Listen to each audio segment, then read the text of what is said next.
সাত আসমানেরও উপরে আছে এক বিশাল রহস্যময় গাছ, যার রং প্রতিনিয়ত বদলে যায়।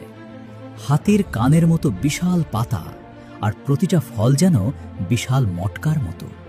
এমন এক জায়গা যেখানে গিয়ে জিব্রাইল আলাইহিসসালামের মতো শক্তিশালী ফেরেশতাও থমকে দাঁড়ান। এটাই মহাবিশ্বের শেষ সীমানা, সিদরাতুল মুনতাহা, যার নিচ থেকেই বের হয়েছে নীল নদের আর ফোরাত নদীর মূল উৎস। কি আছে সেই রহস্যময় জগতে, যেখানে নূরের প্রজাপতিরা খেলা করে? আর কেন এখানেই এসে সমস্ত জ্ঞান শেষ হয়ে যায়? জানতে হলে আমাদের সাথে জুড়ে থাকুন। সিদরাতুল মুনতাহা কোনো রূপকথা নয়, কোনো কাল্পনিক গল্প নয়। এটি পবিত্র কুরআন এবং সহিহ হাদিস দ্বারা প্রমাণিত এক জ্বলন্ত সত্য। স্বয়ং আল্লাহ তাআলা পবিত্র কুরআনে এই জায়গার কথা উল্লেখ করেছেন সূরা আন-নজমে।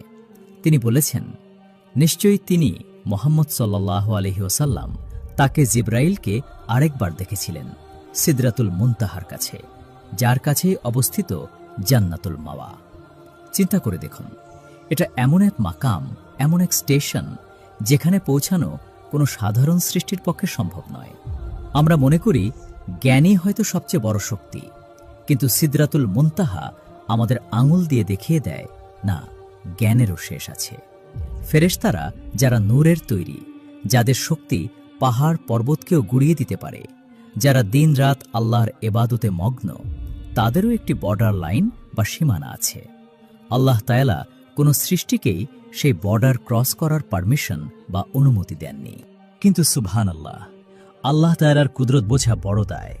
তিনি তার অসীম প্রজ্ঞা আর ভালোবাসায় সৃষ্টির সেই অলঙ্ঘনীয় সীমানায় পৌঁছানোর জন্য কাউকে বেছে নিলেন না, না কোনো ফেরেশতাকে, না অন্য কোনো নবীকে, না কোনো জিনকে। তিনি বেছে নিলেন মাটির তৈরি এক মানুষকে। তিনি হলেন আমাদের প্রিয় নবী, নবীদের সর্দার, রাহমাতুল লিল আলামিন, হযরত মুহাম্মদ মুস্তাফা সাল্লাল্লাহু আলাইহি ওয়াসাল্লাম। যখনই সিদরাতুল মুনতাহার কথা ওঠে, তখনই ইতিহাসে সেই বিস্ময়কর রাত্রির কথা মনে পড়ে, লাইলাতুল মেরাজ বা শবে মেরাজ।